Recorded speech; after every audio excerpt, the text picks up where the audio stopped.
Жоқ, мен қобалжымаймын, талайын өткізіп жүрміз ғой. Хорошо, қош келдіңіздер. Біз бастадық, біз эфирдеміз, Қазподкаст деген стрим. Біз бұл жерде қазақша, жалпы қазақстандық подкасттарды талқылаймыз, подкастерлермен кездесу. Осындай, бізді тек қана YouTube, Facebook'та көріп отпай, подкаст түрінде тыңдап жүрген адам болса да, сізге сәлем. Біз бастадық. Бүгін менің қонағым Бақытгүл Салықова, білуімше 2-3 подкаст жүргізетін кісі. Бақытгүл, қош келдің. Неге мен дұрыс отыра алмайтын? Сәлеметсіздер ма? Қош көрдік. Саған кішкене маған ғана жылжу керек сияқты бұлар. Қайтайын ба? Қазір оңға қарай, иә. Вот, жалпы сондай. Егер ыңғай келсе, қазір мен Facebook.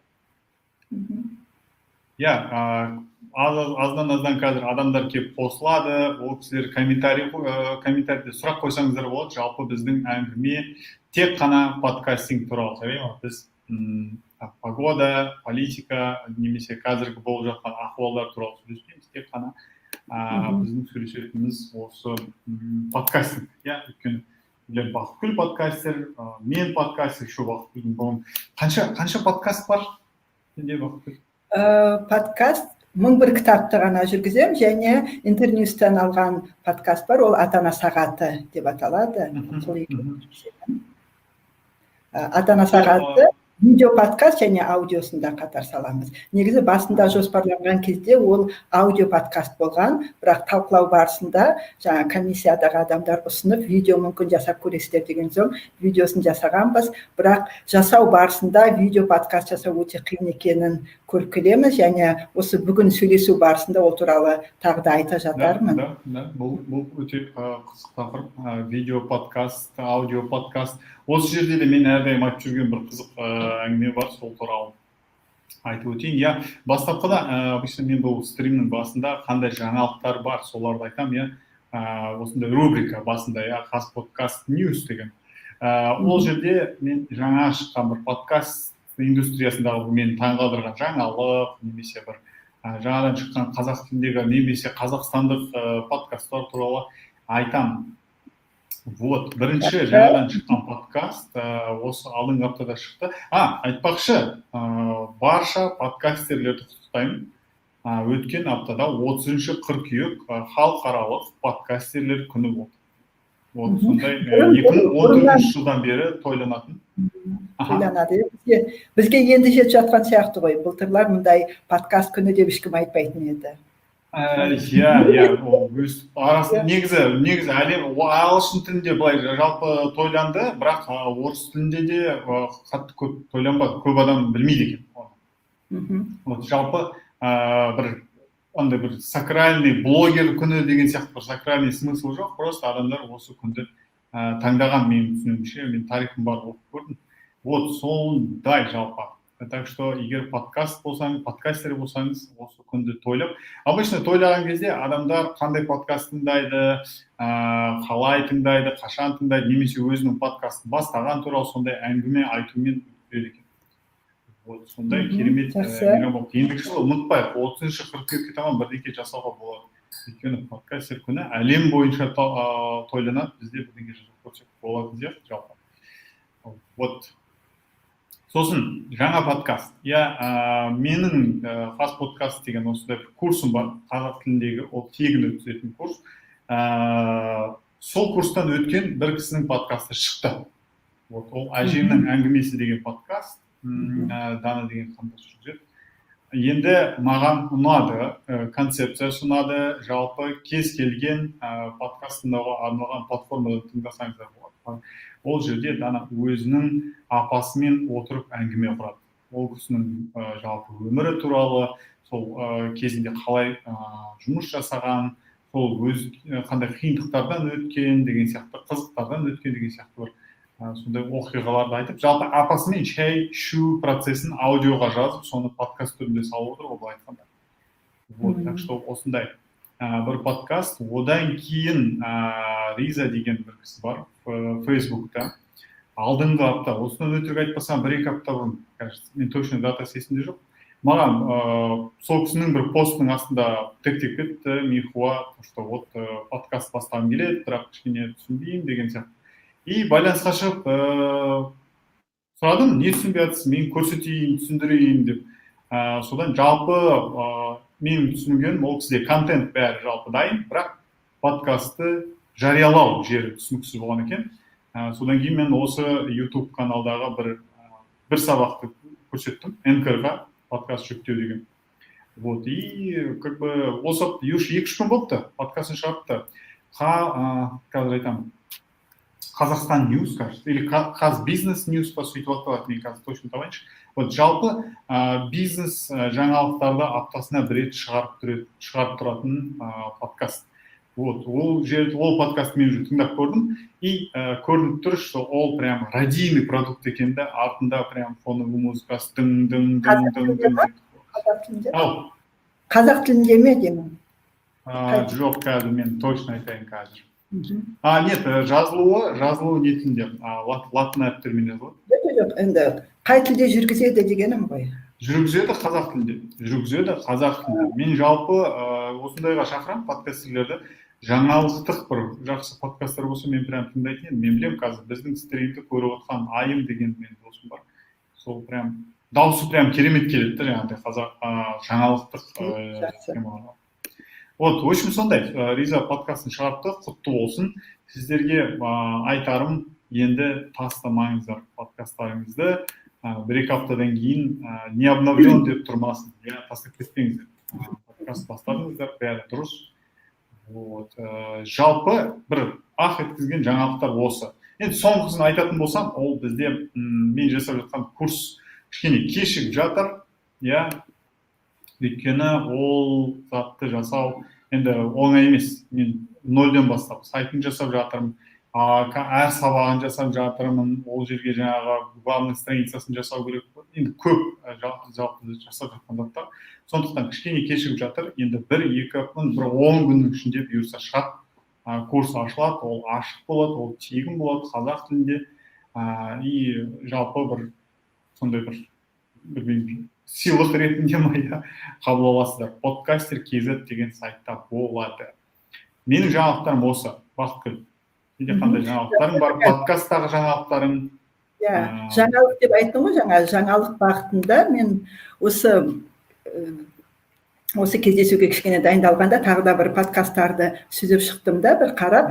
Сонда мысалы BBC-ден бір мысал келтіргім келіп отыр, өйткені BBC бүкіл, енді BBC үлкен алып корпорация ғой, бірақ олар осы подкастты құрал ретінде өте жақсы пайдаланады, және осыған дейін шығарған материалдарының бәрін подкаст платформаларға жүктеу арқылы BBC-дің де атын және ағылшын тілінің де мүмкіншілігін көп екенін көрсетіп жатыр. Сонда оларда BBC минут деген бар, яғни 1 минуттық жаңалықтар. 1 минуттық жаңалық, олар оны қазір ол жерде 281 эпизод бар, соның бәрін мысалы Castbox-қа салып қойған, сіз оны подкаст ретінде тыңдай аласыздар, мысалы 1 минут.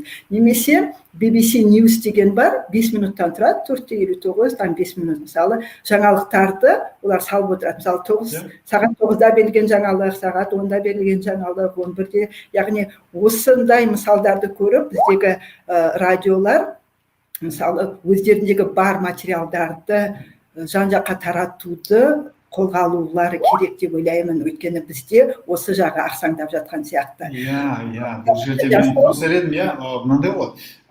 Қазіргі біздің бақтардың сайттарына кіріп қарасам, менше ол кісілер контенттің бөлек салады да, подкаст түрінде бөлек салады. Негізінде ол біріккен бір процесс болу керек та, сен сайтқа жаңалықты жариялаған кезде, ол бірден сол сіздің санатыңыз фид түрінде подкастқа кетіп кетті. Сразу, чтобы 2-3 телодвижение болмау керек та, бір кнопканы бастағанда ол жаңалық түрінде сайтқа шығу керек. Мысалы, NPR-дың сайтын қарасаңыз, олар бір программаны жариялайды сайттарды, ол бірден подкаст болып кеткен сразу. Ол жалпы жасауға бір қиын зат емес негізінде. Солай да жасауға болады. бізде көбінесе осы подкастты кім жасау керек деген егер сұрақ туындап жатса, оны жеке адамдар я өз инициативасымен ғана жасау керек сияқты сондай көзқарас қалыптасқан. Негізі подкасттың танымал болуына және жан жаққа таралуына дүние жүзінде үлкен корпорациялар, медиа магнаттар, медиа компаниялар үлес қосып жатыр да. Газет, журналдар мысалы өзіне сондай бір миссия сияқты алып, подкасттың да танымал болуына, подкаст арқылы өздерінің де аудиториясының кеңеюіне көп жұмыс жасап жатыр. Осыған біздегі бақ құралдары көп мән беру керек деп ойлаймын. Ол біздегі қазақ радиолары, қазақ тілінде шығатын, енді біз қазақ тіліне байланысты материалдарды айтып отырған соң, қазақ тілінде шығатын барлық газет, журналдар да өзінің бір бағыты ретінде подкасттарын дамытып жатса, ол өте жақсы болар еді. Өйткені жеке адам алып өзінің жеке инициативасымен жасау кейде ұзаққа бармайтынын көріп жатырмыз. Өйткені подкастты жасаудың өзі бәрібір ақшаға тіреледі. Екінші жағы оның сапалы болуына көп күш жұмсай бастағанда адамдар енді энтузиазммен бастайды, ары қарай оны сапалы жасағысы келсе, оған құрал керек, жақсы компьютер керек, микрофон керек деген кезде студия керек жақсы мысалы. Сол кезде адамдар кішкене тартыншақтай бастайды да, бір әрі кетсе 5-10 білмеймін ғой, бір моментте тоқтап, мен не істеп жүрмін деген сұрақты бәрібір қояды өзіне. Сол кезде 15-20 эпизодтарда уже кәдімгідей ойланасың, өйткені подкаст бойынша жұмыс көбейіп кеткен, бірақ сен не үшін жасап жүргенін түсінбейсің, әлі ақша келмейді бір жағынан. Сен басқа да жұмыстарың бар, қызығушылықтарың ауысады. Сондықтан да бұл сөзіңнің жаны бар. Вот, қазақ радиосы туралы бір ауыз сөз айтып кетейін. Мен қазір қазақ радиосында жұмыс істеп жүрмін. Мына podcast.қазраdio.fm деген сайтты мен жасап, қазір болдым. Ол дайын, енді 1-2 бетін қосу керек. Сол жерде біз қазақ радиосының избранный дейді ғой, таңдаулы программаларын подкаст түрінде салып қойдық, және де ендігі шығып тұрған эпизодтарын осы айдан бастап күнделікті салып тұратын болады. Так что кез келген подкаст тыңдауға болатын платформалардан тауып тыңдасаңыздар болады, және міндетті түрде олардың енді күнделікті жаңалықтарда салынып тұратын болады. Немесе кешке қарай, немесе таңертең, ол жер әлі талқыланып жатыр. Жалпы қазақ радиосы бұл бағытта жұмыс жасауда. Жалпы қазақ радиосының подкасттары туралы сұрақтарыңыз болса, маған шықсаңыздар болады. Podcast.қазраdio.fm. Вот осы туралы мен айтқым келетіні, подкаст пен радионың қиылысатын жерде қызық болар еді, егер бір сапалы күшті подкаст шығып, сол подкастты радио өзінің эфиріне алса, бір кез келген уақытқа, қазақша немесе орысша жалпы. Бұл риторикалық сұрақ. Риторикалық сұрақ. Бұл сен қалай ойлайсың жалпы осы туралы деген сияқты. Бұл жерде мен мысалы былай деп айтар едім, мен осы подкасттарды көп тыңдап жүрген кезінде радио маякты мысалы көп тыңдадым. Радио маяктың подкасттары.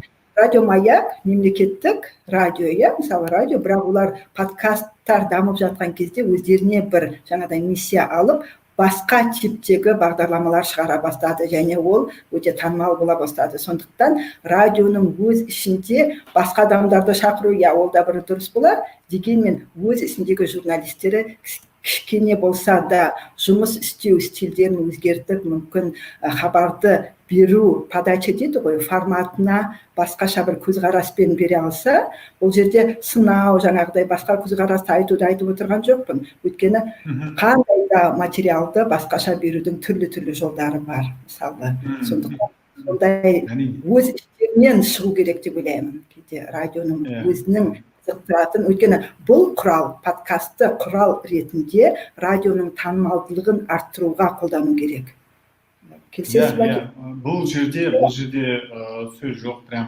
Негізінде мен таңғалдырады, неге қазіргі қазақстандық Алматыдағы немесе Қарағандыда бір радиолар бар, сол кісілер неге подкастты баяғыдан бері бастаған жоқ. Мысалы, подкасттың ойланып табылғанына 2004-тен бері, қаншама жыл өтті. Бірақ ол кісілер әлі не то что жасап бастаған жоқ, түсінбейді.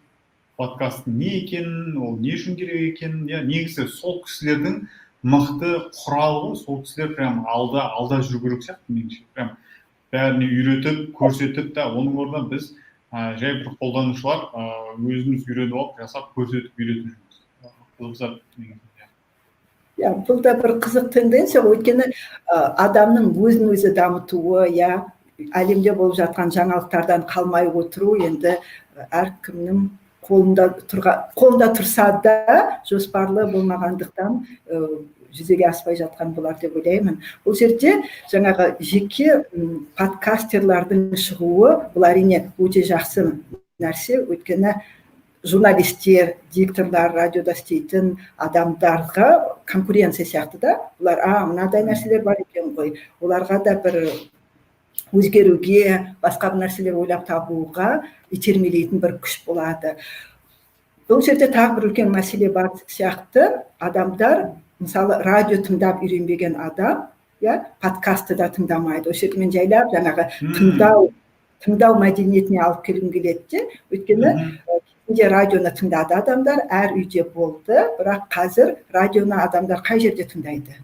Тек қана машинада тыңдайды, негізі бұл тезис өте жанды. Мен айтып өтейін, подкастинг өте жақсы дамыған елдерде радио индустрияда мықты дамыған. Әрине. Бір байланыс бар бұл жерде. Радионы адам қай жерден тыңдайды? Қазір үйден ешкім радио тыңдамайды, оны онлайн тыңдау керек, немесе оны машинада тыңдайды.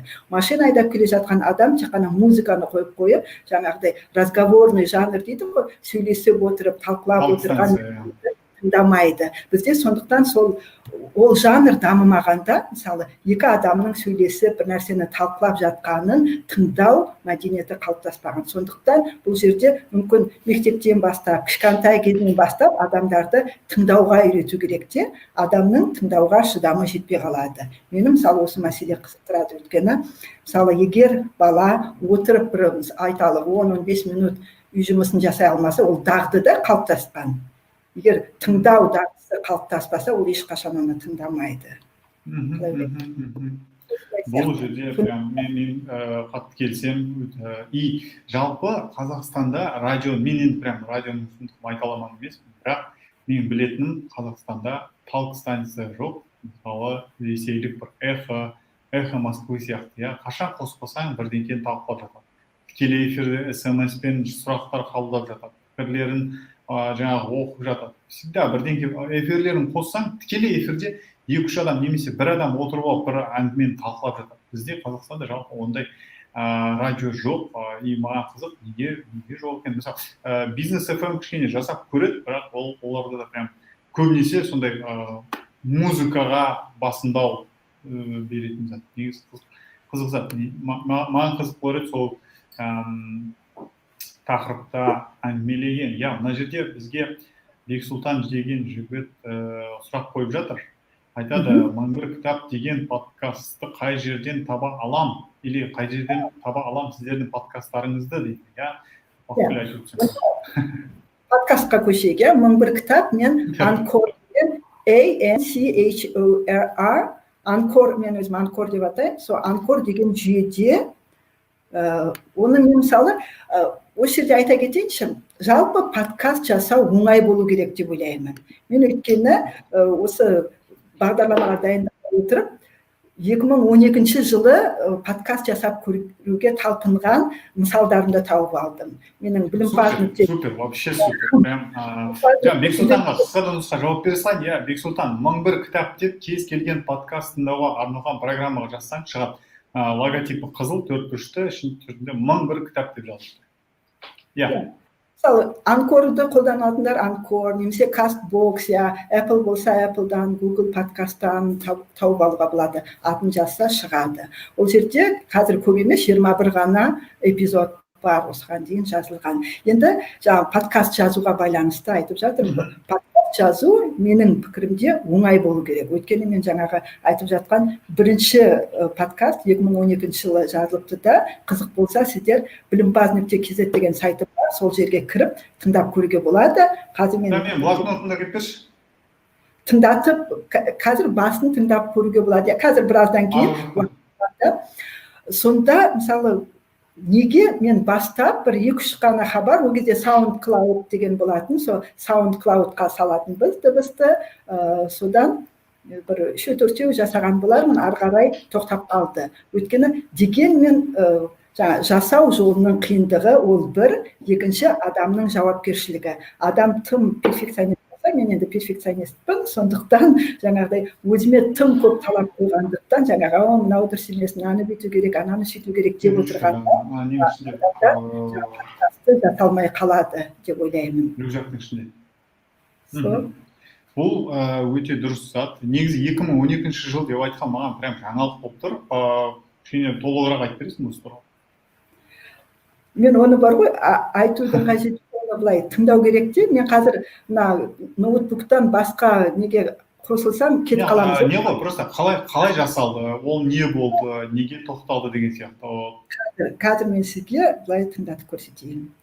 Ол Алматыда TEDx Алматы болды. Қыркүйек айында. Сол TEDx Алматы туралы менің әсерімді сол жерге жаздым мен. Сол болды.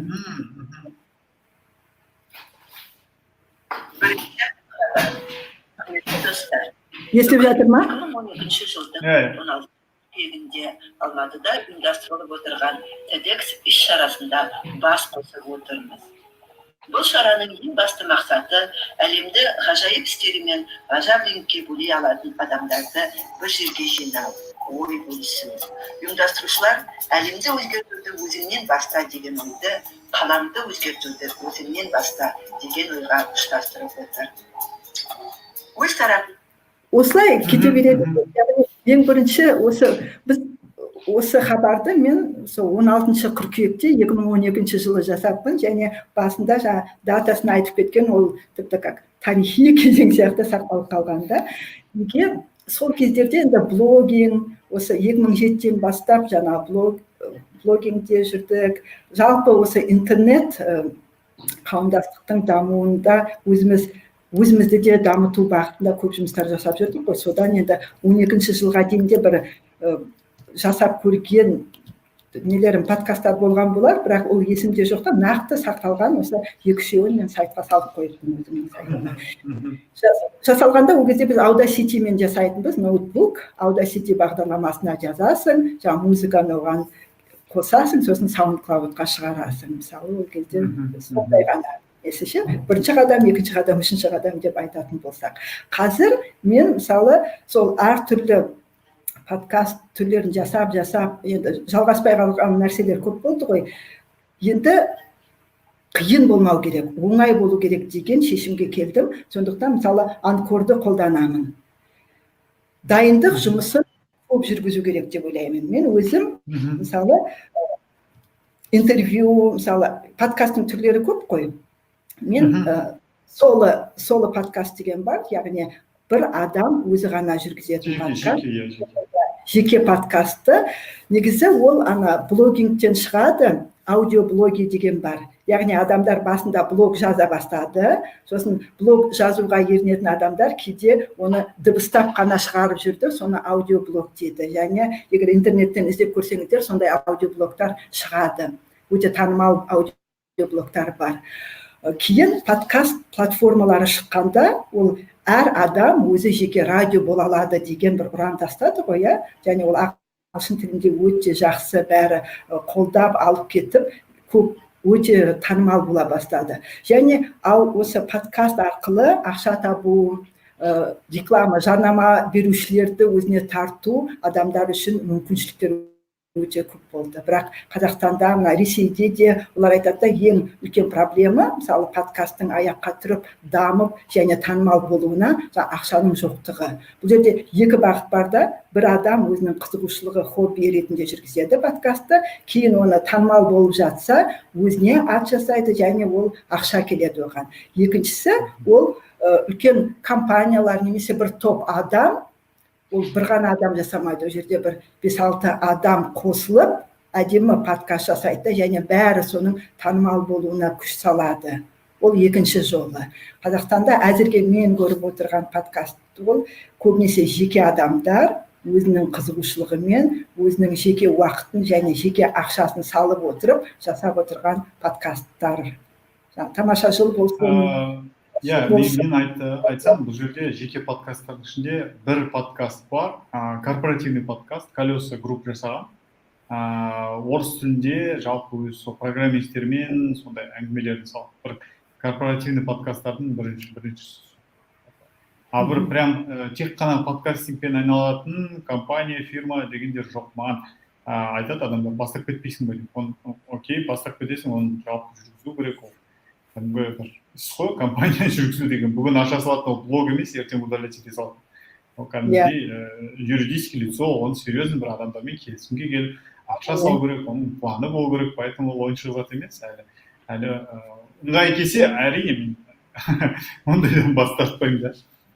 Мен енді Қазақстанда подкастинг енді дамып жатыр ғой, сондықтан бізде әлі статистикада жоқ, ешқандай бір мысалдарда келтіре алмаймыз. Осыған дейін мен бір-екі мақала оқығанмын, содан Ресейдің бір мысалдарын келтірейін, бәріне қызық болады деп ойлаймын.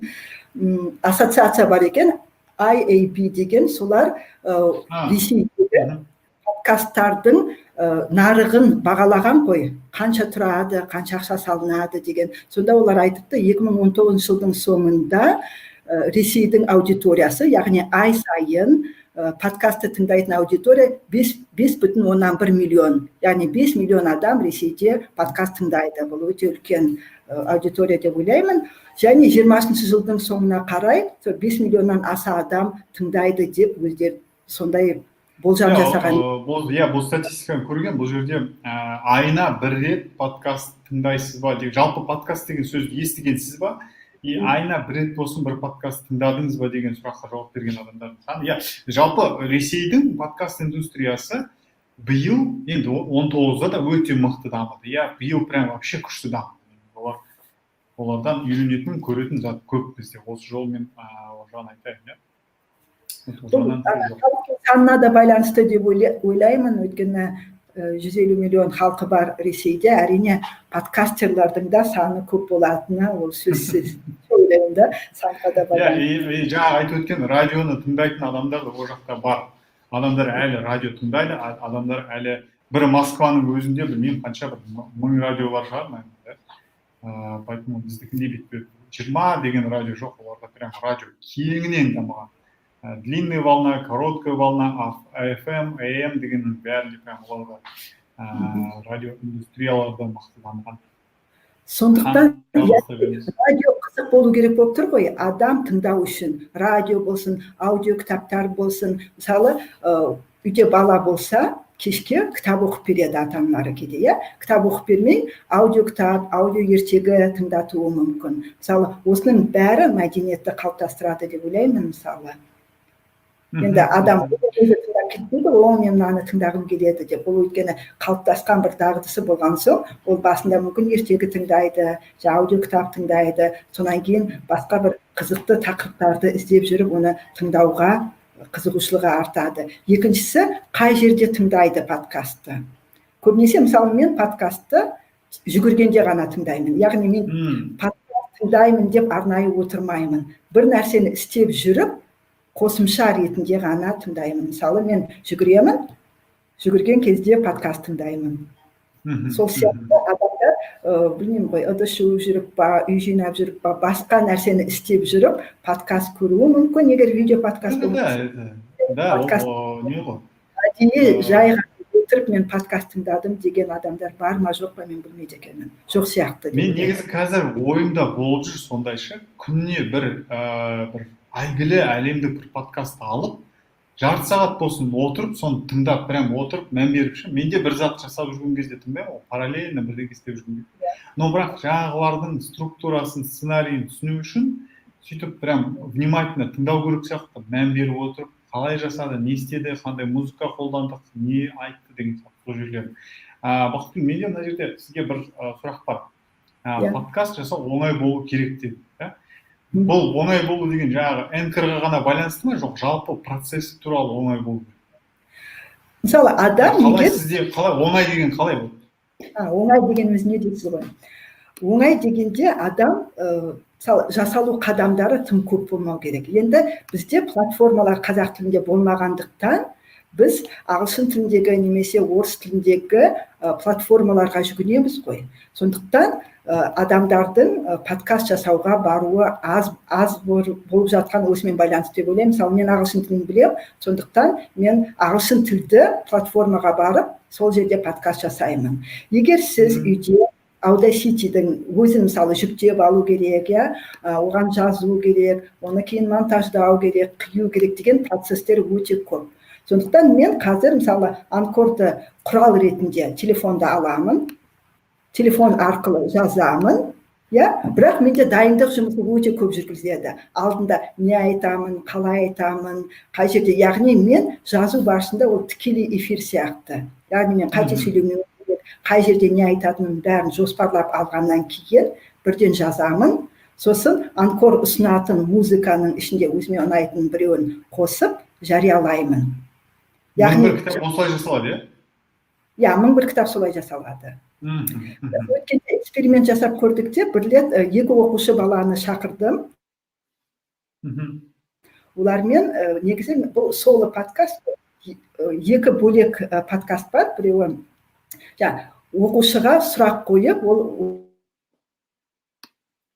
соның өзінде мысалы оны тікелей эфир сияқты жасадық. Екеуміз қатар отырдық, мен сұрақ қойдым, телефонмен Анкорға жаздық та бірден жарияладық. Жаңағыдай монтажға, қиюға, басқа нәрселерге біз уақытты жұмсаған жоқпыз. Бұл да жақсы стратегия, ондай болуда. Негізі мен ойластырғам осы жағында. Ең қиын жағы қазіргі кезде мен үшін да осы монтаж, аудионы қию, үйту. Бірақ сол жерде мен айтар едім, мен әлі өзім жеке подкастым бар, бірақ соның өзі мен монтаждаймын да, чтобы жақсы болып тыңдап алатындай болып шықсын деп.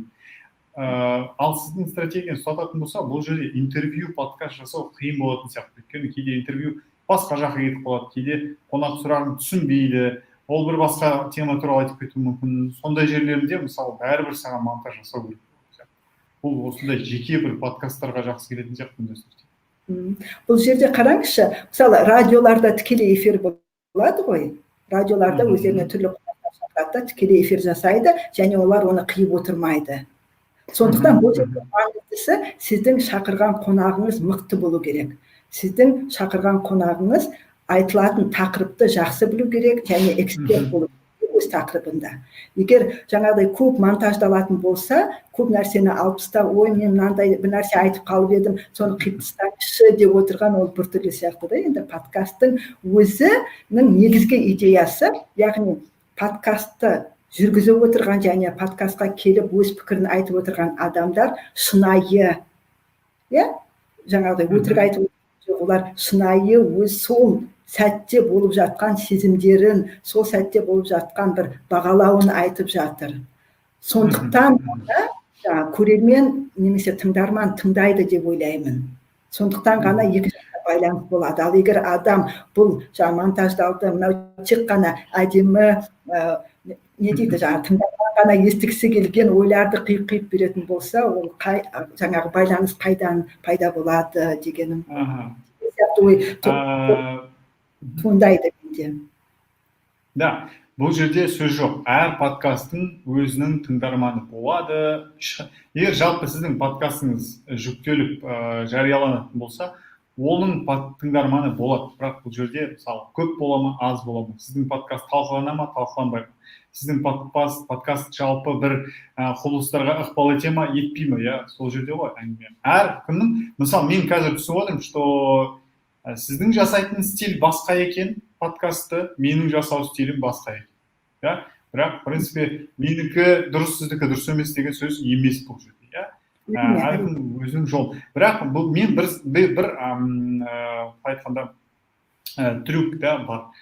Өз подкастыңды қаншама сен мысалы 1 сағат интервью жаса, 2 сағат интервью жаса, сен егер өз уақытын құртқың келмесе, сторонний бір кісіні тауып, сол кісіге монтаж берсең болады, редактураны сол кісіге берсең болады, сен әрине ол кісілердің ақшасын төлейсің, бірақ сен өз уақытыңды үнемдейсің. Сен 1 сағат интервью жаздың, болды кеттің, и сенен тек қана саған әкелінген жұмысты тексеріп, дұрыс, жақсы, маған ұнайды, ұнамайды, немесе мына жерін өзгерт деп қана жасап отырсаң болады. Мысалы, сондай жол сізге де ұсынар едім. Жеңілдетудің жолы.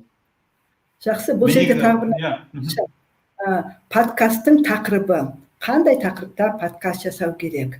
Мен өзім білім саласы және адамның танымын кеңейту, білімін кеңейту бағытын таңдағандықтан мен тек қана сол бағыттағы подкасттарды көбінесе тыңдаймын және сол бағытта жасағым келеді. Сондықтан да жаңа 1001 кітап соның нәтижесінде шықты. Оған қоса 1001 кітапты неге таңдадым деген енді сұрақ туындамады ғой, бірақ енді өзім айта кетейін, осы жерде ешқандай шектеу жоқ. Осы тақырып маңызды десең айта бер, әрине. Шетел балалар әдебиеті қазақ тіліне аударылады, бірақ дегенмен барлығы аударылмайды. Өйткені жылда шығып өте танымал болып жатқан шетел балалар әдебиеті. Ол жерде менде екі бағыт бар да, шетел балалар әдебиетін туралы айтамыз, екіншісі адамның дамуына бағытталған кітаптарды айтамын. Сондықтан балаларға арналған подкаст. Жоқ, балаларға басында негізі жаңағы мысалы кейбір кітаптар бар, ол балаларға арналған емес, жалпы адамның дамуына, жалпы өте танымал кітаптарды туралы айтып жүрдік. Соңғы кездері мен бір бағыт ретінде балалар әдебиетін алдым. Тек қана балаларға арналған әдебиет деп айтуға болмайды ол жерде. Бірақ мүмкін жайлап тек қана балаларға арналған әдебиет немесе балалар мен жасөспірімдерге арналған әдебиет бағытына ойысуы да мүмкін. Әзірге жаңағы екі бағытты ғана таңдап отырмын. Адамның дамуына әсер ететін әдебиет, өзім оқып өзіме әсер еткен және балаларға қажет, балалардың оқуы тиіс деген, бірақ қазақ тіліне жақын арада аударыла қоймайтын әдебиеттерді таңдап соны беріп отырмыз. Хорошо. Мен прям 2-3 сұрағыма сразу жауап алдым осы жерден. Алдындағы айтып өткен балаларынан түсіне ма деген сұрақ болған менде. Сосын есіңде болса спойлер туралы сұрақ қойғам. Мынау спойлер болмай ма деп та. Оказывается, бұл жерде былай айтқанда саммари ғой. Кітаптың қысқа түрі, былай айтқанда пересказ, да? Кейбір ретінде, бірақ енді қысқа түрдің өзі ұзақ болып кетпей, жаңағыдай ішінде өз тарапымыздан баға беру деген сияқты нәрселер ол жерде бар. Ол жерде енді жалпы подкаст туралы айтайықшы. Подкастта мысалы бізде соло подкаст бар, бір адамның өткізетін, және Қазақстанда енді көбінесе бәрі көріп жатқан ол сұхбат. Біреу сұрақ қояды, екінші адам жауап береді. Жалпы дүниежүзінде подкасттың түрлері өте көп қой. Мысалы two dudes talking деген бар, яғни 4-5 адам жиналып алып, олар сұрақ қоймайды, бәрі пікір айтып отыратын жанр бар. Бізде енді жиналып сондай нәрсе жасаса, осы қазіргі сәтте болып жатқан, дүниеде болып жатқан бір оқиғаларды, әртүрлі нәрселерді алып талқылау барысы, ол біреу бар. Ток-шоу түрінде өткізетін подкасттар бар, бірақ бізде ол ток-шоуда жоқ әлі қазақ тілінде. Мысалы бір идея болып, осындай жасаймын дегісі келетін олар. Өйткені бәрі жаңағыдай сұхбат, бәрі ойлайды, біреу сұрақ қояды, екінші адам жауап береді деп. Мысалы, мен сұрақ қойсам, жаңа ата-ана сағатын өткіземіз, ол жерде мен тек қана сұрақ қоюшы болғым келмейді.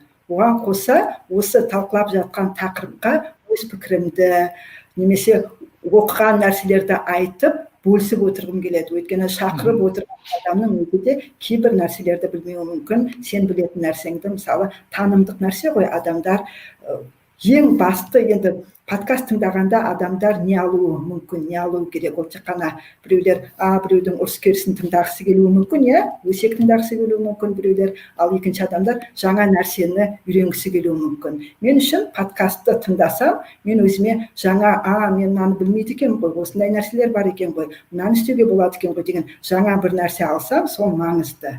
Және осындай ұстанатын басқа да адамдар бар деп сенемін. Яғни подкаст тыңдап отырып, олар өзінің танымын, білімін кеңейткісі келеді деп үміттенемін енді дегенмен. Оған қоса музыкалық микс деген болады екен, яғни музыка қойып отырып, арасында сөйлеп отырады жаңа подкаст жасаушы, бірақ көбінесе жаңа диджей сияқты жүргізетін бір подкасттың түрлері бар, бірақ ол бізде олдан жоқ. Подкаст түрлері, ол жаңағы диджейский подкаст жасайтын адамдарды білемін. Бізде Қазақстанда бар The History of Rap подкаст деген бар. Рэп музыкасының тарихы туралы айтады, сондай орыс тілді подкаст. Бірақ ол кісілердің проблемасы ол авторлық құқық проблемасы. музыканы қалай аласың, ол кісілерді кез келген уақытта iTunes'тан барлық жерден жойып жіберу мүмкін деген сияқты негізі сұрақтар көп бұл жерде. Иә, бағанадан бері сіз мынаның бәрін айтып жатқан кезде мен неге өстіп прям күліп тұрдым, иә, гүлден. Өйткені мына мен жаңағы жасап жатқан, жалпы өткізген и жасап жатқан курстың ішінде мен тура осы әңгімені айтамын. Қазақша қызық подкаст тыңдағымыз келеді. Қазақша қазір даже ана интервью қылып сала бергендіктен кейбір адамдар, егер біз подкаст деген бұл жанр екен деп қалған да. Егер екі адам просто жай ғана отырып, жай рахат бір сөйлесе салса, сол подкаст екен деп ойлап қалған. И мен сол курста түсіндіремін, подкаст бұл деген жанр емес, бұл технология, бұл аудио мен видеоны таратудың жолы деп. Вот сондай, мен бұйырса көресіз, жаңағы сіз айтып отқан жанрлар туралы, олардың форматтары туралы, формасы туралы курста прям күшті айтылған. Енді мен прям өзім қатты күтіп жүрмін, ашылуын, жалпы дұрыстап ашсам ба деп едім ғой. Вот, бұйырса сілтемесін жіберем, өтіп қарап көрерсіздер. Қазір ана подкастер KZ деген сайтта имейлдарыңызды қалдырсаңыздар, мен міндетті түрде сіздерге хат жазатын боламын. Вот сондай проблемалар бәрі көтерілген сол жерде. И ары қарай талқылағанда, иә, маған ұнады, что ата-ана сағаты ол тек қана өзін YouTube-қа салған видеосын подкаст деп атамай, оған параллельно жаңағы не жасап қойған. Да, фит жасап қойған, кәдімгі подкаст фит жасап қойған. И ол дұрыс бір жағынан да. Сол кезде ғана YouTube-тағы видеоны сіздер подкаст деп атай аласыздар. Қазіргі мен бір күресіп жүрген затым, ол қайда әйгілі кісілер өзінің жай әңгімелерін YouTube-қа салып, бұл подкаст дейді да. Сол кісілер кішкене аудиторияны шатастырып жүрген сияқты. Бұның қандай қаупі бар, иә? Адамдар қазірден бастап подкаст деген затты дұрыс түсінбесе, ертең олар жалпы шатасып, тыңдамай кетуі мүмкін. Мысалы, қазір блогер, блогинг деген тақырып түсініксіз болып кетті. Ода Еговтағы сұрақ жауап па блогинг? Жоқ, Фейсбуктағы адамның жазғаны блогинг па? Немесе Инстаграм блогинг па, да? Түсініксіз болып кетті. Вот сондай жерде бізге қазір алдын алу керек, сондай шатасудың. Мен жалпы ойым осы. Жаңа ата-ана сағат біз видео подкаст жасаймыз деген кезде бізде кішкене шатасу болды. Өйткені осы жерде негізі дайын студиялар жоқ. Мысалы, егер видео подкаст, жалпы подкаст жасайтын студия болса, және оның ақшасы ойға қонымды, қалта көтеретіндей болса, мен барып ақшасын төлеп, сол дайын студияда жазғым келеді, өткізгім келеді. Өйткені ол сапалы болады. Бірақ мен Астанада ондай жер таппағандықтан біз өзіміз ұйымдастыруға тура келді. Екінші мәселе, жаңағы өткізетін жерге ақша бермейтін болды. Бізге айтты, сіздер өздеріңіз кітапхана ма, мектеп па, білмеймін ғой, кафе, ресторан ба, өздеріңіз келісулеріңіз керек. Және бұл біз мені жеңіп алған кезде, оны пандемияға, карантин кезінен бұрын болғандықтан біз алдын ала жоспарланған, ал біз кейін наурыз айында жаңағы дәл пандемияның үстіне түстік деп қиындау, ұйымдастыру мәселелері қиындау болып кетті. Сондықтан басында түсіру барысында біз ТВ программа сияқты болып қалды деп ойлаймын. Өйткені жаңағыдай подкастқа сәйкес келетін алдында микрофон тұру керек, жаңағыдай кейбір атрибуттары істей алмай қалдық, өйткені дайын студия жоқ болды. Сондықтан сонда сіз ойлайсыз ба, сонда бір атрибуттар бар деп подкаст деп, видео подкаст деп аталу үшін? Мен нақты айта алмаймын, бірақ меніңше, мысалы, егер сіз подкаст жазып отырсыз, подкасттың мына жерде видео түсіріп, оны беріп отырса, сол подкаст болады, видео подкаст болады. Біз оны енді қараңыз, мынандай көзқарас бар. Мен осы сабақты, наверное, тағы да бір рет қайталап, ана жерде прям дополнительно бір сабақ қосатын шығар. Мына Anchor-ға қазір сіз, егер любой кез келген жерден Anchor-ға кіретін болсаңыз, Anchor-ға, оказывается, тек қана аудио емес, видео да жүктеуге болады. Өтірік айтпасам, 3 сағаттық видео жүктеуге болады. Демек, бұл жерде мынандай ғой, кез келген аудио, кез келген видео, подкаст бола алады. Подкаст бұл жаңағыдай айттым ғой, жанр емес, формат емес, ол тек қана аудио немесе видеоны бір жерден екінші жерге жеткізу жолы. Ол басқа, оның ішінде мен сізге айтайын, мысалы, кез келген сериалды алайық, иә, турецкий сериалды, иә, кез келген телеарна подкаст түрінде таратса болады, видеосын. Кәдімгі сериалды салып отырса. Сөйтіп жасап, тек қана YouTube қана емес, ол адамдар кез келген программаның ішінен жаңағы сериалды көрсе болады. Түсініп кететін жат, то, что подкаст бұл технология, и все, бұл жанр ештеңкеге вообще қатысы жоқ. Негізі Елдар, қарашы, басында подкаст шыққан кезде аудионы насихаттау үшін шықты деп ойлаймын. Мақсаты, ең басты мақсаты. Ең басында болған сонда, иә.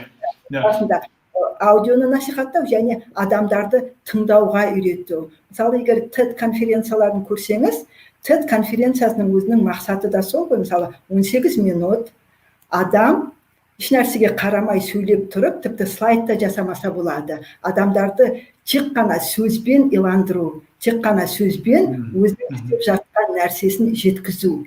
Яғни адам реклама көрмей, жыбырлап жатқан әртүрлі суреттерді көрмей, тек қана көзін жұмып отырып, мысалы, тыңдау арқылы жаңа тыңдап отырған ақпаратты қабылдайды, саралайды және оған баға бере алады. Мынау дұрыс, мынау бұрыс деп, оған анализ жасай алады. Яғни адамда сондай дағды болу керек деп ойлаймын. Сондықтан да солай болды.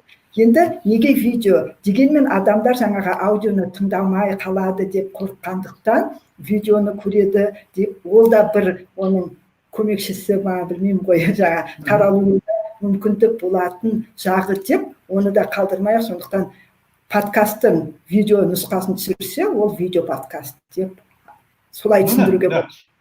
Бұл жерде айтқым келіп тұрғаны, сіз YouTube-қа салған жат подкаст бола алмайды. Вот сол ғана дейін айтып тұрған. Оны айтуға болады, ол подкасттың записи деп ше. Вот запись подкасты. Иә, ол подкасттың записи. Бірақ YouTube-тың технологиясы әлі подкаст жасауға мүмкіндік бермейді. Кез келген подкаст тыңдауға арналған программаға YouTube каналдың RSS сілтемесін салсаңыз, ол түсінбейді да, өйткені оның ішінде enclosure деген тег бар, сол enclosure деген тег жоқ, сол үшін. Мына Anchor беретін RSS сілтеменің ішінде сол enclosure деген бар. Сол enclosure арқылы аудионы алып отырады. Сол жер ғой. Подкаст тек қана технология туралы. Бұл жерде жанр бәрі сол аудиодағыдай, сол кинодағыдай жанр бәрі форматтар бар да. Кез келген форматты алып келуге болады подкастқа. Тек қана контентті тарату жолы. Контентті аудио мен видеоға қатысты ғой, енді жаңадан бірдеңе ойлап таппаса. Мен тағы да бір нәрсе айтайыншы, подкасттың мысалын келтіргенде. BBC-ді айтайық.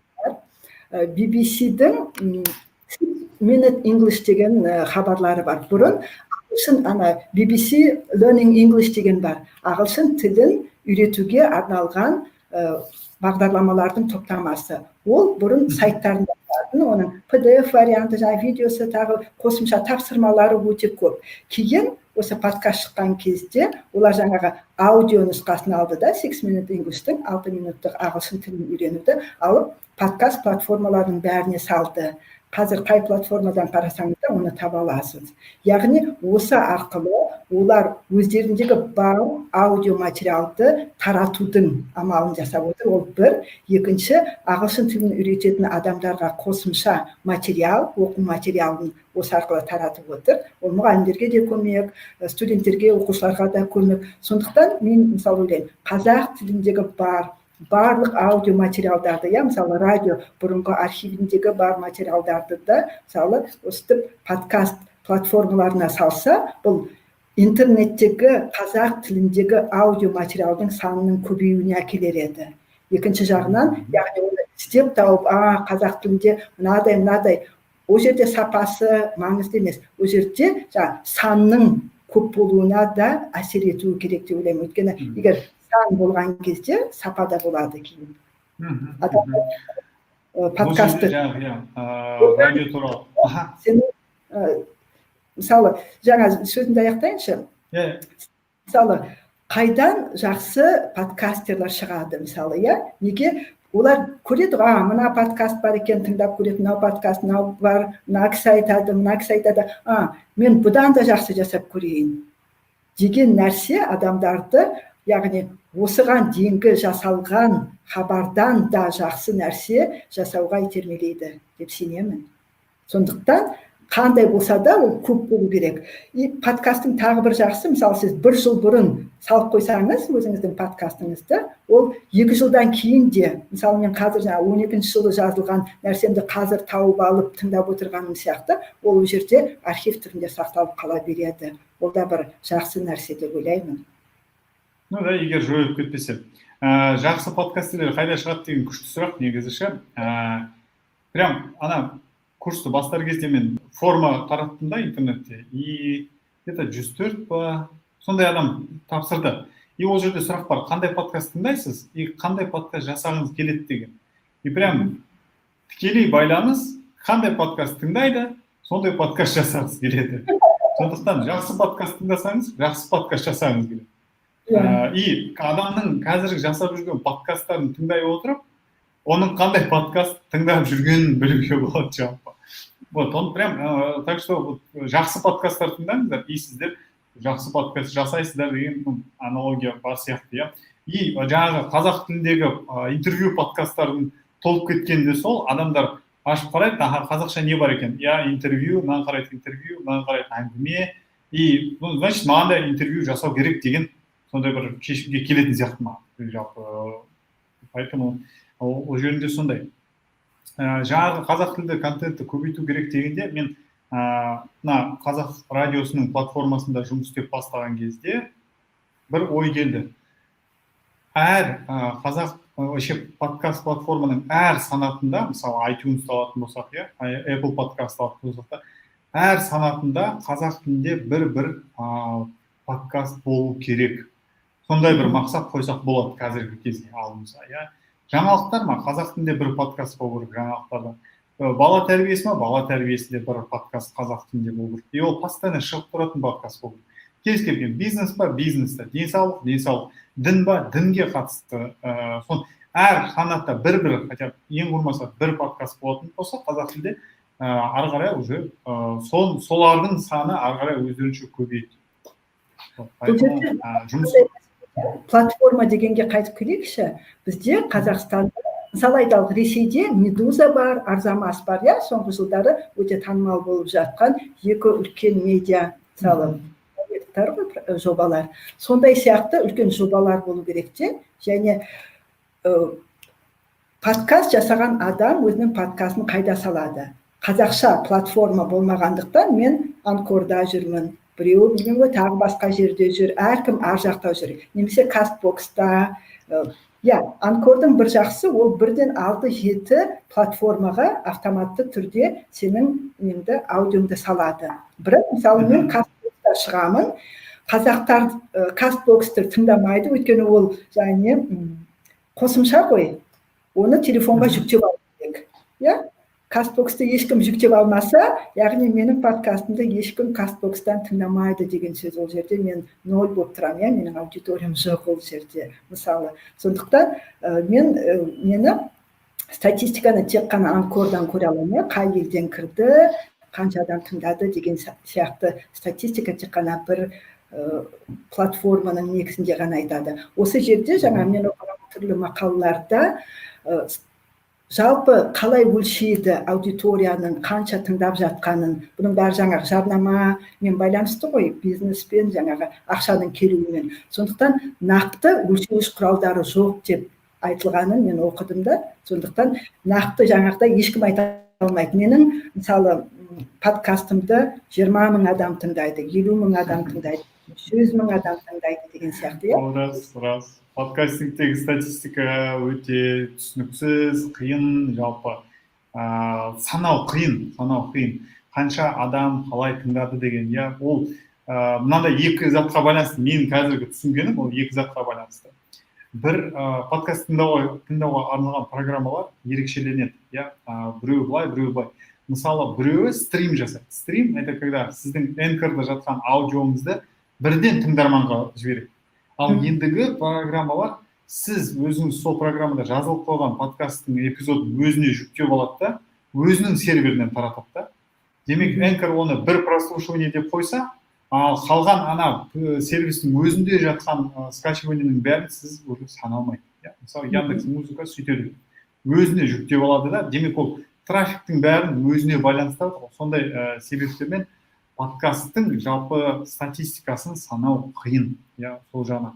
Жаңағы сіз айтып өткен IAB деген ЯП деген кісілер, ол кісілер жаңағы подкастты қанша рет қаяқта қалай тыңдалды дегеннің бәрін салып отырады, ай сайын рейтинг шығарады, осындай подкаст әлемде ең көп тыңдалып жатқан деген.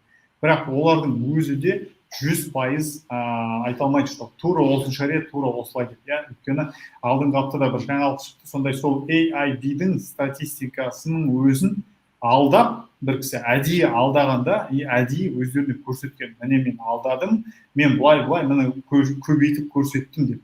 Сондықтан тура прям сене беру, сол жерден әлі қиын. YouTube-тағыдай біз санай алмаймыз. Сондай қызық жері бар. Как бы статистика жағынан, ол рас. Яғни онда егер жарнамадан ақша өтіп түспейтін болса, подкаст жүргізетін адам өзі жеке шығып, монетизация жасау керек болып тұр ғой, өзі табу керек болып тұр ғой, бірігіп істейтін үлкен компанияны не болмаса ақша беретін. Егер дамып 2-3 жылдық үлкен жобалар жасағысы келсе, өйткені подкастты хобби қылып айналыса беру, ол өмірлік жұмыс бола алмайды адамға. Әрі кетсе бір негізі қиын подкастты. Тек қана жай подкасты үшін пісіп жасап беріп жүру. Біздің енді мүмкін Қазақстанда қиын шығар, негізі шетелде ондай кісілер бар. Әр сенбі сайын эпизод салып отырады 1 сағат. Просто ол өзінің ойын айтқысы келеді. Бұл жерде нәрсе бар да, адамның қызығушылығы қаншаға дейін жетеді. Яғни мысалы мен өзім қызығамын осы тақырыпқа, осы нәрсені істей бергім келеді делік. Бір адам айтады, жоқ, мен қызығамын, біраз нәрсе істедім, неге мені бағаламайды адамдар? Неге маған пікір айтпайды, неге мені мақтамайды, неге мені шақырмайды деген сияқты нәрсе ол адамға зиян әкеледі деп ойлаймын. Яғни адам өзінің бір мақсатына, енді адам өзгермелі ғой, енді өйткені адам өседі, күнде өзгереді, сондықтан кешегі адаммен бір жарты жылдан кейін оның ойы түрлі болуы мүмкін, сондықтан бір идеяны алып жүру оңай шаруа емес әрине. Жалпы осы сөзді аяқтайда бір күшті сұрақ есіме түсіп тұр, мен сізден сұрағым келген. Жалпы подкастқа сіз аяқ асты ақша жасап кетем деп келмей қойыңыз, бұл қиын зат. Сіз жалпы осы технологияны, осындай жанрдағы заттарды, аудионы ұнатпасаңыз, бұл жерде ұзаққа қалу қиын. Бақытгүл, сізге мынандай бір сұрақ бар. Қайдан үйрендіңіз сіз подкаст жасауды? Қалай үйрендіңіз? Мен жалпы өзімді өзім дамытқанды жақсы көретін адаммын. Сондықтан білгендіктен жалпы дүние жүзінде білім саласында болсын, жалпы технология бағытында, IT бағытында шығып жатқан жаңалықтан құр қалмай жүруге тырысамын. Сондықтан жаңа бір нәрсе шықса, соны үйренуге тырысамын да. Сондықтан кезінде блог болды, әртүрлі мысалы TED-тің конференцияларын аударатын өздерінің бір қауымдастық бар, солардың ішіне кіріп, мысалы волонтерлық жұмыстар ғой, сондай жұмыстарды да істеп көрдім. Википедияны кезінде мысалы ол не шығып жатыр, соның бәрін адам істеп көру керек деп ойлаймын. Кейде жас кезде. Сонымен бір күні подкаст деген зат кездесті. Содан кейін не істедіңіз? Түсінбедім. Вот сөйтіп волонтерлық, сондай күшті заттарды айналып жүргенсің, бір күні сізге подкаст деген сөз, подкаст деген зат кездесті. Бір күні бір ой келеді, мен де жасай аламын мынандай деген. Содан кейін не істедіңіз? Жасап көрдім, бірақ адам мысалы бағалайды ғой, дауысы ұнамауы мүмкін өзіне, техниканы іздеу керек. Бұл жерде мен мысалы өзімді дамытудың бір жолы деп қарадым подкастингке. Өйткені подкастты бір жазып, өзім тыңдап көріп, дауысым ұнамауы мүмкін, сосын жоқ, мен бұны істеп көрейінші. Яғни оқу, жаңағыдай шатаспай оқу, дұрыстап оқу деген нәрселерді адам, яғни мен өзімнің дыбыстау, тез оқу деген сияқты бағытын дамыттым деп ойлаймын да өзімде. Бірақ әрине әлі жақсы деңгейіне жеткен жоқпын, диктор болып кеткен жоқпын, дегенмен адам сондай бір қадам ретінде, мысалы, мен подкастингті өзімнің өзімді дамыту бағытында. Өйткені ол екінші жағы жалпы сіздің даусыңыз жақсы ол бір оқиғалар айтпай кетеді. естімей қалдым. Даусыңызды жаман деп айтпаңыз, сіздің даусыңыз жақсы подкастқа жақсы келеді, рас. Көбінесе солай болады. Көбінесе өзін тыңдайды да айтады, о, менің даусым біртүрлі сияқты деп. Жайлап адам өз даусына да үйрену керек. Мысалы, шет тілін үйренген кезде, енді мен тіл маманы ретінде айтайын, адамдар басқа шет тілін үйренген кезде, сол тілде сөйлесе, өзінің даусын естігенде тосылып қалады да. Ең бірінші, олар өз даусын басқа тілде сөйлеген даусының қабылдап үйрену керек. Мысалы, сондай бар да. Өзінің даусын мысалы қабылдап үйрену керек те, соған менің де даусым жақсы екен ғой деп айту керек өзіне. Окей. Жалпы сұрақ мынандай, сіз YouTube-тан қарап үйрендіңіз ба, немесе бір адам үйретті ме подкастты жасап салып таратуды? Өзім үйрендім, өзім оқыдым, ағылшын мақалаларды оқыдым, жасау жолдарын қарадым. Барлығы көрсететін жолдар кейде қиын болады да, біреуін тыңдайсың, екінші кейде ондай көрген нәрсенің өзі сізді бұнымен айналыспайыншы деуге де әкелуі мүмкін. Я болмаса ұзаққа ысырып қою мүмкін. Кейде қасыңызда достарыңыз, я болмаса мұғалім біреу келіп, бұлай істейсің деп нақты көрсетсе, ол кейде оңайырақ болады деп ойлаймын подкастқа келуге. Мен өзім шұқылап жүріп үйрендім. Ол да жақсы. Үйреткіштер туралы бір күшті ой келді басыма. Бағана Инстаграмда отырсам, бір реклама шықты. Біздің бір әйгілі тележүргізуші, сондай кісілер Инстаграмда өте көп сондай оқырманы бар кісілер подкастингті үйретеміз деп курс бастап отыр екен. Мен маған қызық болды, мүмкін мен білмейтін шығар деп барып іздедім, подкасттар бар шығар, мүмкін ол кісілердің деп шығар, бірақ подкасттар жоқ. Бірақ ол кісілер подкаст жасап үйретеді. Ондай бір тенденция бар жалпы бізде. Мен бағана сіз айтқан кезде есіме түсіп кетті, қазір мен естіледі деп ойлаймын, қазір 5 секунд. Мен 2008 жылы бірінші подкастым көрейінші, қазір жыл. Это Эльдар со своим рок-подкастом. Естіп тұр ма? Я естіп тұр. Так. Я из города Алматы и начинаю свои подкасты, рок-подкасты. Буду встречаться с рок-группами, общаться с ними, интервью брать, песни петь, может и бухать. Ну, посмотрим, что получится из этого всего. И почему-то я решил отправить вам первый подкаст. Бұл 2008 жыл желтоқсан. 2008 жыл желтоқсанында жыл. Так что, как бы, ол кездегі подкаст жасау, не деді ғой, Арпод деген сайт деді ғой. Біз онша түсінбедік. И мен сол кезде іздеп бастадым, хорошо. Неужели мен ғана депші, одан кейін табылды. Мен Қазподкаст KZ деген сайт болыпты. 2008-де бастаған екен, мен 2009-де ойладым. Содан кейін тауып алдым, Асхаттың жасаған, Асхат Еркінбайдың соның шәкірттері деп ойлаймын, сол үйреткен деп ойлаймын, өйткені үн хабар деген зат. Подкаст деген заттың өзін қазақша аударып, үн хабар деп таратып жүрді. Елдар, осы жерде дейінші, негізі сол кезде осы үн хабар деп аударып, соны айту өте жақсы тенденция еді. Мысалы, подкаст сөзінің баламасы ретінде үн хабар деген сөзді қолдану, ол негізі өте жақсы идея болды деп ойлаймын.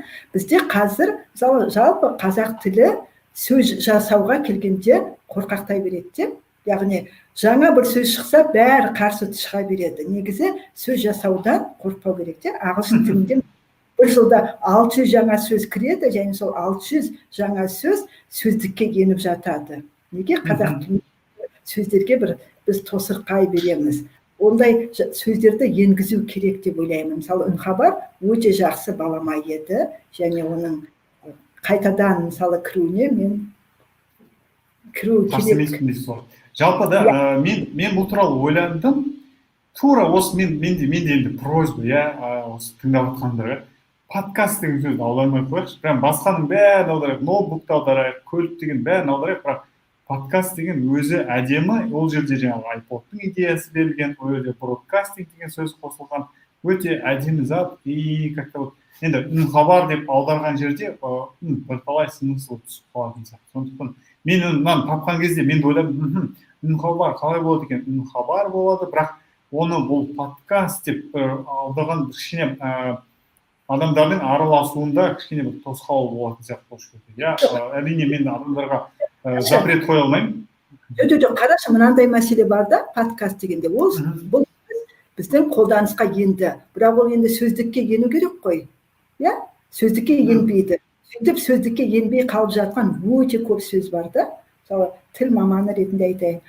Сөздікке енбеген сөз, ол қалай? Оның ережесі.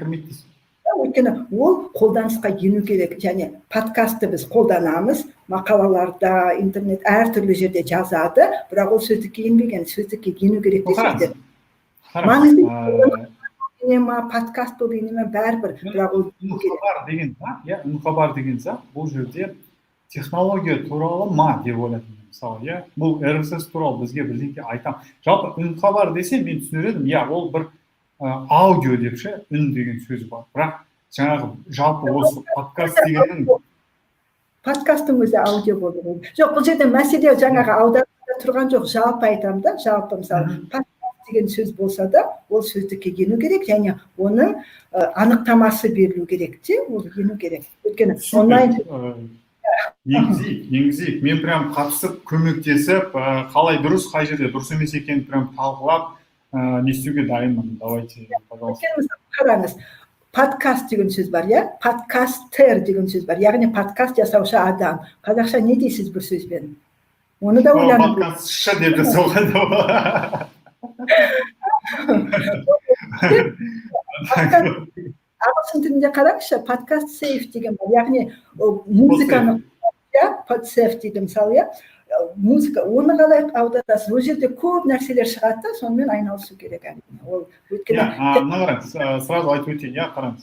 Подкаст деген зат, иә. Жоқ, жаңа технологиямен бірге жаңа сөздер де ену керек тілге, тіл баю керек. Иә? Тіл ол қолданысқа түсу керек дегенім ғой. Адамдарға түсінікті болу керек. Қараңыз, мен прям айтып өтейін осы жерде прям осы кезге дейін бар жиған білімімді осы жерге саламын, иә. Алдыңғы рөлде подкаст туралы сөйлескен кезде алдыңғы рөлге подкастинг деген зат шығады. Иә, подкастинг. И подкаст одан кейін тұр, одан кейін RSS тұр. Менің ойымша, иә, неге? Подкастингді түсінген соң барып, біз подкаст не екенін біле аламыз, да? Подкастинг деген жаңағы аудио немесе бейнені RSS арқылы тарату процесі. Иә, технология, процесс. Ал подкаст деген сол RSS арқылы таратылған контент, иә, аудио немесе бейне. Сол кәдімгі подкастқа айналады, былай айтқанда. RSS деген сол подкаст туралы бүкіл ақпаратты өзіне жазып алынған бір ғана файл.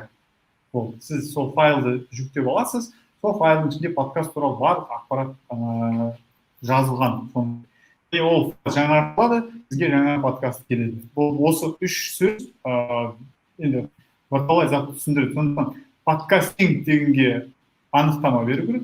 Содан кейін сол подкастинг арқылы таратылатын зат аудио немесе бейне сол подкаст болып аталады, иә, техникалық түрін алынған соң. И RSS деген не екенін айтса, осы жерде барлық заттың несіне тұратын сияқты. Енді подкастер деп айтуға болады, меніңше подкастшы деп айтуға болады. Енді подкастшы деген әрине қатты біртүрлі естіледі қазір.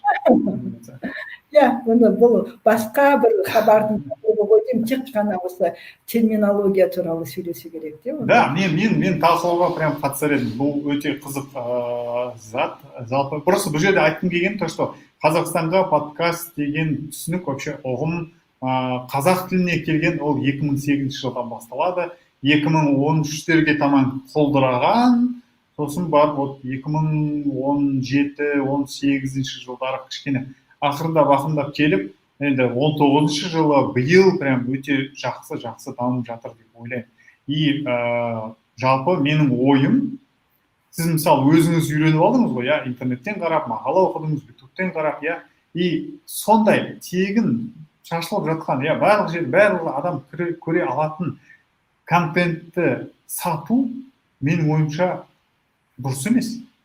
И сол себепті де мен жаңағы жасап шыққан курсты адамдарға былай тегін беріп жатырмын да, и оның атауы подкастинг негіздері деп аталады да.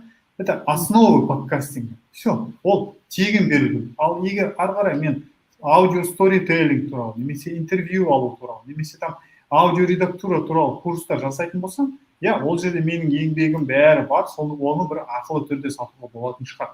Бірақ основы подкастинг, и бізде жалпы подкастинг дамытқымыз келсе, менің ойымша ол тегін болу керек зат. Я, ну, личная консультация, хорошо, ол ақылы болсын. Бірақ основной заттарды ыңғай десе тегін беріп тарату керек сияқты.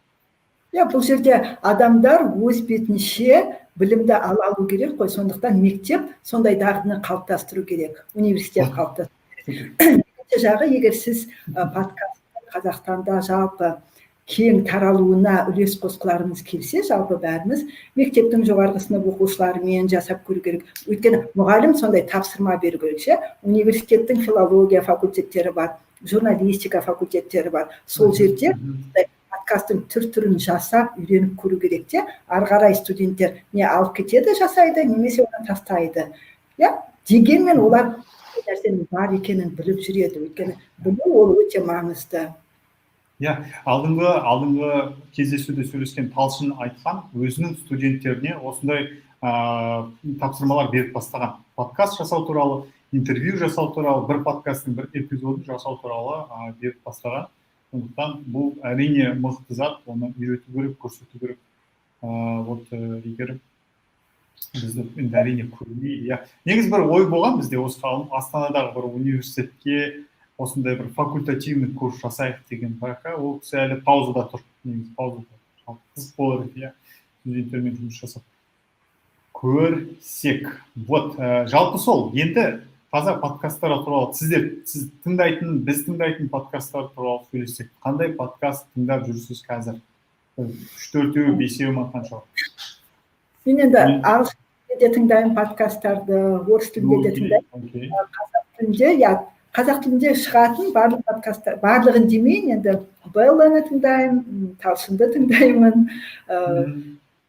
Лариса Пак бар, орыс тілінде жазады, TEDx'тің амбассадоры, Қазақстандағы Лариса Пакты тыңдаймын мысалы. Бірақ мен мысалы, бағана айттым ғой, жүгірген кезде тыңдаймын деп, жүгірген кезде будет сделано деген орыстардың подкасты бар. Махлаков, соны тыңдаймын, өте сондай.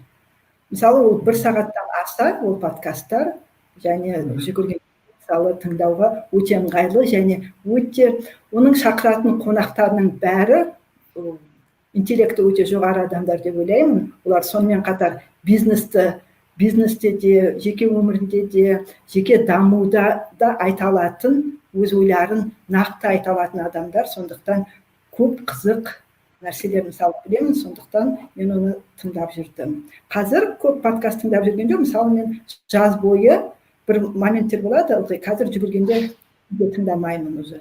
Бірақ бір моменттер болды, күнде тыңдайтынмын подкастты, 1 сағат бойы, 1,5 сағат бойы. Бірақ оны бағана сен айттың ғой, жеке отырып тыңдамаймын, бір нәрсені жасап отырып қосымша ретінде тыңдаймын. Ол соған дұрыс. Өз подкасттың рөлі сондай ғой. Подкаст ол жанында жүрген компаньон, бір досың, сенің просто саған әңгіме айтып беріп жатқан, бір ақпарат беріп жатқан. Так что подкастқа телевизор сияқты бір қадалып отыру міндетті зат емес. Сосын подкастты тіл үйренушілерге көп тыңдаңыздар деп айтар едім. Егер мысалы түрік тілін үйреніп жүрсеңіз, түрік тілінде тыңдаңыз подкастты. Ағылшын тілін үйренсеңіз, ағылшын тілінде тыңдаңыз. Яғни тілді жақсы дамытуға өте әдемі құралдың бірі подкаст. Бірақ өзіңе ұнайтын бір адамдарды тауып алуың керек те, өзіңе келетін. Мысалы, английский по песням деген бір украиналының ғой деймін подкаст. Өте жақсы. Радио бағдарлама, бірақ подкастқа айналдырған. Сондай, мысалы, өте қызық. BBC-дің барлық ағылшын тіліне байланысты нелері, подкасттары керемет енді. Иә, қараңыз, сіздерде не ағылшын тілін үйрететін курстарыңыз бар, иә? Или мектеп па, не ол? Бір идеям бар сіздерге, сыйлағым келіп тұр. 6 аптада 6 weeks English деген бар. Қазір мен кішкене одан істеп жүрген жоқпын, өйткені Астанадамын ғой, бірақ Алматыда жүріп жатыр. Қараңыз. Енді идея былай болды да, 6 аптада бір деңгейді бітіруге болады. Яғни сіз күнде 2 сағаттан аптасына 5 күн сабақ оқысаңыз, 6 аптада бір деңгейді бітіресіз. Тілді үйренуде сол деңгеймен оқыған негізі жақсы да.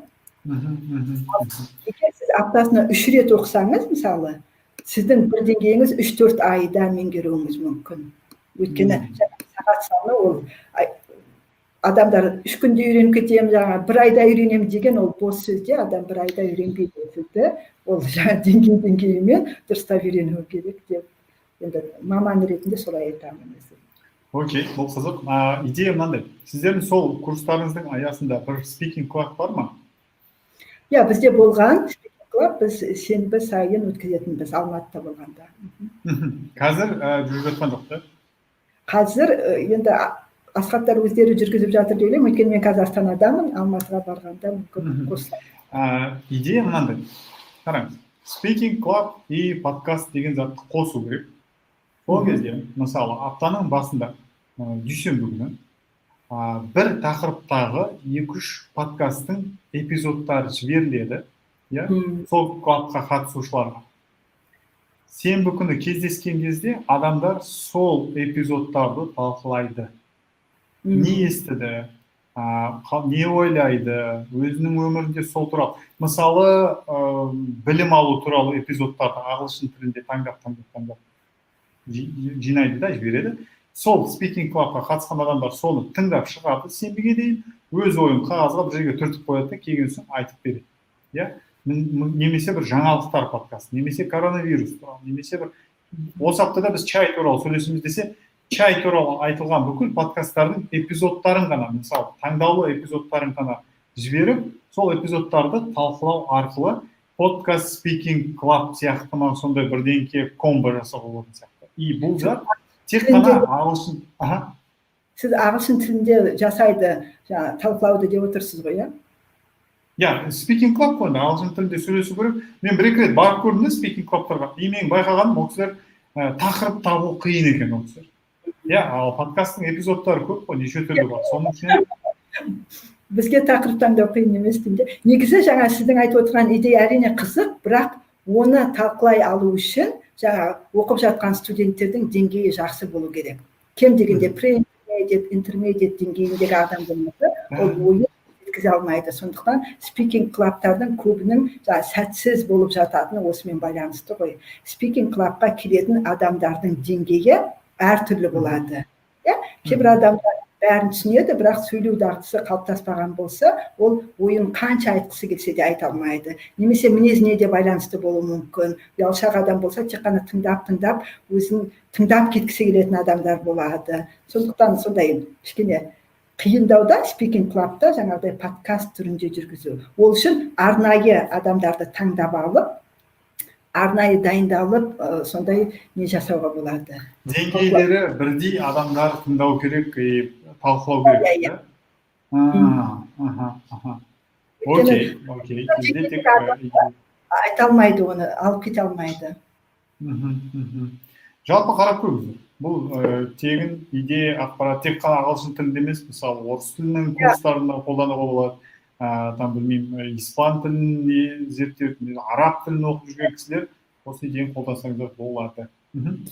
Бұл жерде жаңа мен қазақ тіліндегі неге материал көп болу керек дегенді айтқаным, қазақ тілін үйренушілер бар ғой, Қазақстанда, шетелде бар, қазақ тілінде тыңдайтын материалдарды көп іздейді. Сондықтан егер разговорный жанр дейді ғой, әңгімелесу жанрындағы оңай, қызық подкасттар болса, ол тілді үйренетін адамдарға көп көмек болады. Қосымша көмектің бірі ретінде оны қабылдауға болады. Мұғалімдер, мысалы, қазақ тілінің мамандары жасау керек. Әрине, олар жоспарлы түрде жасаса, тіпті жақсы, жоқ әлде жаңағыдай осылай әркімнің қызығушылығымен жасалып жатқан подкасттарды жинақтап ұсынса, мысалы, тіл үйреніп жүрген адамдарға ол да бір жақсы нәрсе болады деп ойлаймын. Тіл материал қосымша. Хорошо, күшті. Сіз жалпы өзіңіз қандай подкаст қазақ тілінде тыңдағыңыз келеді? Вот осындай болса ғой деген бір ойлар болды ма? Қандай подкаст? Да. Мынау туралы бір подкаст болса ғой мен тыңдар едім. Тіл маманы болғандықтан тілге байланысты мысалы BBC-де жасалып жатқан кейбір жобалардың қазақша нұсқасы болса екен деп ойлаймын. Өйткені сондай жасауға енді талпынып көрдік, бірақ ол бір күнде бір адамның істейтін жұмысы емес, сондықтан оған бір жиналып команда болып жасау керек те, оған кішкене ақша да керек. Сондықтан бұйыртса жасаймыз деп өзім ойлап отырмын. Бірақ жаңағыдай сондай, өйткені сапаға өте қатты мән беретін адам болғандықтан біз жаңағыдай мынадай деп айта салуға болмайды деп ойлаймын. Бұрын мен ойлайтынмын, біреуді көшіріп алу дейді ғой, мысалы ұқсатып жасау, ол дұрыс емес, ойлап табу керек деп. Бірақ кейде жаңа нәрсені ойлап табу ол оңай емес те. Сіз жаңа нәрсені ойлап табамын деп жүргенде 5 жылыңыз, 10 жылыңыз өтіп кетуі мүмкін де өміріңіз. Сондықтан кейде жақсы нәрсені көріп, соған ұқсатып жасасаңыз, сізде бәрібір басқа нәрсе шығады. Дәл соның көшірмесі шықпайды. Я, басқа нәрсе шығады. Сондықтан сіз оған бәрібір басқа бір элементтерді қосасыз. Я, ол ұқсап тұруы мүмкін, дегенмен ол бәрібір өзіңіздің нәрсеңіз болады. Сондай нәрселерді жастар қорықпай жасай беру керек деп ойлаймын. Бұл жерде сіз идеясын даже алғанның өзінде сізде тек формасы, жанры ұқсауы мүмкін, бірақ оның ішіндегі ингредиенттері, айтқан сөзі, жалпы реализация, ол вообще басқа болды. Поэтому да. Ол қызықша, жалпы мен алдында бір конференцияда естігенім, идея, дейді, сама по себе ничего не стоит, дейді, да, ничего не стоит, важна реализация деп айтты, да. Мен прям келсем соғанша, сондықтан мен қазіргі подкаст, ойлап тапқан подкасттарымды бәрі адамдармен бөлісе беремін. Мынандай подкаст болса екен, мынандай, мысалы да, маған қызық, бір ауылдың, бір ауылдың, сол ауылдың локальный жаңалықтарын тарататын бір подкаст болса. Орта Қазақстан облысының бірден кеске ауылының жаңалықтары, бүгін мынандай сиыр туып қапты, өрісте қалып қапты, біз ауылын бүйтіп таптық, бәрі дұрыс. Содан кейін бізде шөп шабу кезі басталып жатыр. Су бүгін болмайды деген сияқты. Бір сондай бір сол жердің бір локальный жаңалықтарын айтады. Маған өте қызық болды.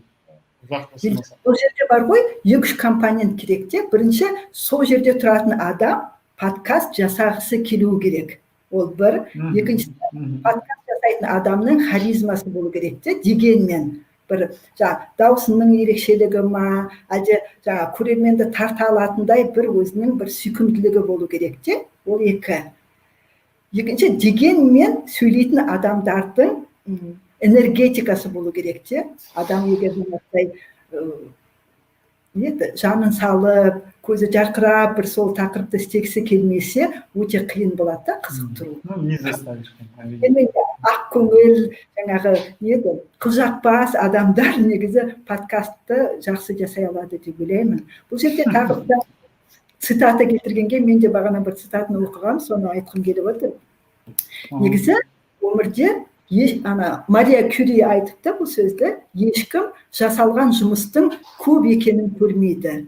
Барлығы әлі жасалмаған нәрселерді ғана көреді дейді. Шын мәнінде де солай да, мысалы, осыған дейін енді азды көпті қазақ тілінде подкасттар жасалып жатыр ғой. Соның бар екенін кейде бағаламайды, әлі жоқ нәрселерді ғана айта береді. Сосын жақсы нәрсені жақсы деп айтпайды. Мысалы, қазақтарда енді қазақ қоғамында ма білмеймін ғой, тек қана жаман нәрсені айта береді. Сондықтан жақсыны көре біліп, онсы да жақсы ғой, оны айтып не керегі бар дейді кейде. Жоқ, жақсы нәрсені жақсы деп айта білуде, ол өте қажет нәрседе. Жаман нәрсені оны бәрі айтады ғой. Сондықтан біз қазірге дейін бар подкасттарды қолдайық, тыңдап көрейік, пікір қалып, молодец, жақсы болыпты деп ешкім жазбайды. Мысалы, мен ренжіп жатқан жоқпын, өзіміздің мысалы подкастты алып жасай берем ғой ары қарай, өйткені ондай кезеңнен өтіп кеттік те, жаңағыдай біреудің пікіріне қарайтындай дегендей ше. Сондықтан сіз көрдіңіз ба, ой жарайсыңдар деп айтып кету, мысалы, я болмаса жаңағыдай білмеймін ғой, лайк басып кету керек деген сияқты қолдап жүру, ол өте маңызды деп ойлаймын. Подкаст кезінде де, өйткені адамдарға бәрібір, әсіресе жас адамдар жасап жатса подкастты, оларға қолдау керек қай жақтан да. Сондықтан сіздер жинап жүрсіздер ғой бүкіл подкасттарды, соларды бір жерлерде жариялап, жаңағыдай түрлі мүмкін болса бізде таратайық, ортақ бір жерге жіберіп тұрсаңыздар, мысалы, адамдар білу керек деп ойлаймын. Бізде телеграмда чат бар, қаз подкаст деген, мүмкін содан қатысушысы бар. Сол жерге кірсеңіз, бірталай подкаст, бірсылай подкастерлер, тыңдаушылар жиналып қалған, сол жерде айтамыз, сұрамыз. Өйткені мен ол жерде бармын да, адамдар дегенмен, мысалы, мен қазақша болса екен деймін де, өйткені орыс тілін біз оны дамытып жатырмыз, қазақ тілін дамытуға, бәрібір қазақ тілін дамыту үшін қазақша жүру керек те, ондай нәрсе. Ол жерде мынандай ғой, орысша қазақша деп бөлінбейді. Қазақша жазыңыз десе қазақша жазыңыз, орысша жазыңыз десе орысша. И оған жанында қаз подкаст деген фейсбукте группа бар, топ. И ол топ тек қана қазақ тілінде. Вот ол жерге кірсеңіз болады. Бізде қазір ол жерде 20 ма сондай адам бар. Вот ана курстың жанында жасаған зат қой.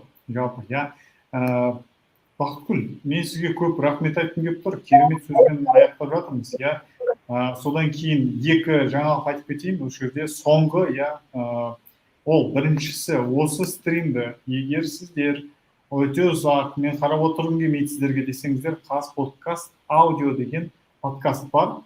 Сол жерде осы стримнің аудио нұсқасы салынып отырады. Мына стримді мен бұйырса ертең саламын. Өйткені бүгін мен бұны жүктеп алмаймын әлі. Содан кейін Podcaster.kz деген сайтта курс пайда болады. Егер сіз записін тыңдап жатсаңыз, ашылған шығар уже, барып қарап көріңіз. Егер ашылмаған болса, маған имейліңіз тастап кетіңіз, немесе Instagram, Facebook бір жерде жазылыңыз. Мен сізге міндетті түрде жаңалықты жеткіземін, ашылады деп. Подкастинг негіздері деген курс тегін болады. Ол енді мен күшім жеткенше тегін қылып қалдырамын. Құдай кетіп жауып тастамайын дегенім ғой. Сондықтан оқыңыздар, біліңіздер, подкаст бастаңыздар. Жақсы. Елдар бүгін енді пайдалы және қызық әңгіме болды деп ойлаймын. Өзімізде бір нәрселерді аштық деп ойлаймын, жаңа нәрселерді. Сондықтан тыңдармандарға, көрермендерге сәттілік тілеймін. Подкаст әлеміне келіңіздер.